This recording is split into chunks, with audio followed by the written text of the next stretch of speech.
ठीक है। अभी इनिशियल पार्ट मैंने पढ़ा है, तो इनिशियल मतलब एक बार पहले पढ़ा हुआ है, एक बार अभी इनिशियल पार्ट पढ़ा है।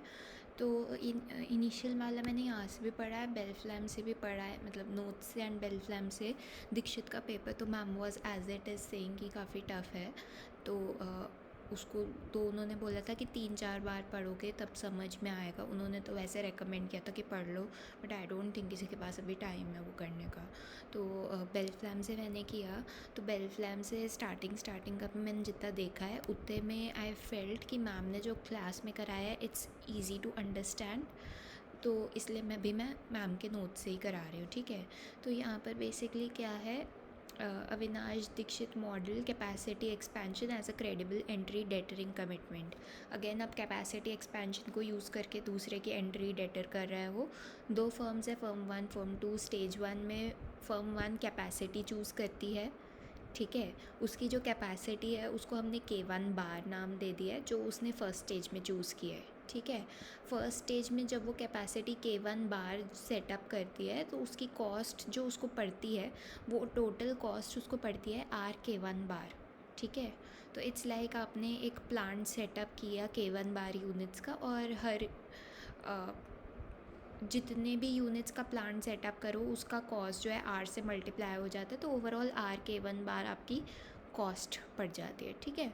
कैपेसिटी बढ़ाई जा सकती है स्टेज 2 में, घटाई नहीं जा सकती। तो K1 बार सेटअप किया है तो there is no going back. ठीक है।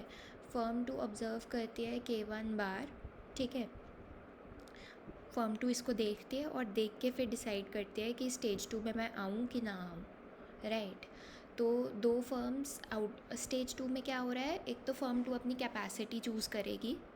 ठीक है। वो अपनी कैपेसिटी वगैरह प्लांट वगैरह सब कुछ सेकेंड पीरियड में ही बनाएगी, और वो आउटपुट की प्रोडक्शन भी सेकेंड पीरियड में स्टार्ट कर देगी। ठीक है। तो 2 फर्म्स जो है स्टेज 2 में दोनों फर्म्स आउटपुट्स इकट्ठे चूज़ करेंगे साइमल्टेनियसली। कूर्नो मॉडल होगा ये अपना। ठीक है। तो इससे पहले जो हमने मॉडल किया था उसमें एंड इसमें द ओनली डिफरेंस इज़ कि वहाँ पर बेसिकली फ़र्स्ट स्टेज में आप कैपेसिटी सेट कर रहे थे, सेकंड में आप बर्ट्रैंड खेल रहे थे, प्राइजेस सेट कर रहे थे। यहाँ पर आप फर्स्ट स्टेज में एक ही फर्म जो है वो कैपेसिटी सेट कर रही है, और वो उस कैपेसिटी से दूसरी फर्म को डेटर करने की कोशिश कर रही है, स्टेज जो कि स्टेज 2 में आने का सोच रही है। ठीक है। तो ये बात है, इतना हो गया। ठीक है।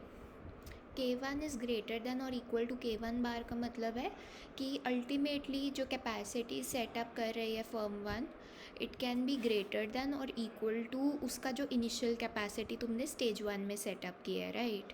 एक यूनिट ऑफ आउटपुट को एक यूनिट ऑफ कैपिटल, एक यूनिट ऑफ लेबर चाहिए होता है। When we are talking about capacity तो हम सिर्फ कैपिटल की बात कर रहे हैं। ठीक है। लेबर तो इट्स लाइक जितने यूनिट बनाने हैं उतने लेबर तो तुम साथ के साथ में हायर कर लोगे।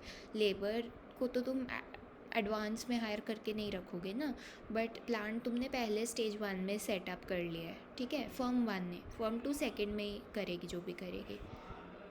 राइट। तो वो चीज़ है। Q1 इज़ लेस देन और equal to K1, Q2 is less than और इक्वल टू K2। तो फर्म 1 जो क्वांटिटी बनाएगी K1 से ज़्यादा, जो उसकी अल्टीमेट कैपेसिटी तुमने बना दी। अल्टीमेटली अगर तुमने सी K1 बार है इनिशियल कैपेसिटी स्टेज 1 की, K1 है अल्टीमेटली डिसाइडेड कैपेसिटी। अब ऑफ कोर्स तुम अपनी जो कैपेसिटी है उसके बियॉन्ड तो जाकर क्वांटिटी बना नहीं सकते हो। राइट। सेम फर्म 2 का भी है, जो उसकी कैपेसिटी उसने बना ली उसके beyond you can't go. Right. जो डिमांड फंक्शन है वो है P is equal to A minus B into Q. Right. तो ये हो गया हमारा डिमांड फंक्शन। जो मार्जिनल कॉस्ट जो है लेबर का वो W है, मार्जिनल कॉस्ट कैपिटल का R है। राइट। तो ये सब चीज़ें हो गए हमारे। ठीक है। फर्म 2 जो है वो संक कॉस्ट एंट्री की इनकर कर रही है F2 के बराबर। ठीक है। तो वो चीज़ है। ठीक है। तो डिमांड फंक्शन हमारा P is equal to A minus B Q है। राइट। डिमांड फंक्शन की हमने ऑलरेडी बात कर लिया है, मतलब ठीक है, demand function P equal to A minus B Q है। नॉर्मल हमारा स्टैंडर्ड जो डिमांड फंक्शन होता है वैसा ही है ये। Q जो है वो टोटल क्वांटिटी जो दोनों फर्म्स बना रही हैं वो है।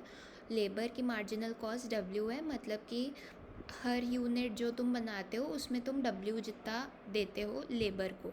कैपिटल को R जितना देते हो for every unit that you make. ठीक है, क्योंकि सिंपल सी बात है कि बेसिकली इसको टर्मिनोलॉजी देख के कंफ्यूज मत होना। बेसिक बात यह है कि हर लेबर को तुम W जितना पैसा देते हो हर वर्कर को।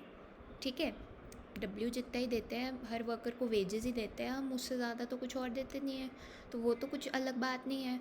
और साथ में क्योंकि एक यूनिट ऑफ आउटपुट को एक यूनिट ऑफ लेबर और एक यूनिट ऑफ कैपिटल ही पड़ता है, तो वी कैन से कि बेसिकली एक यूनिट ऑफ आउटपुट बनाने के लिए तुम एक लेबर लगा रहे हो और उस एक लेबर को तुम W रुपीज़ दे रहे हो। एक यूनिट ऑफ आउटपुट बनाने के लिए तुम कैपिटल लगा रहे हो और उस कैपिटल को तुम R रुपीज़ दे रहे हो, राइट। तो ये हमारी बात हो गई। फर्म 2 जो है वो संक कॉस्ट इनकर करता है एंट्री का जो है F2 के बराबर।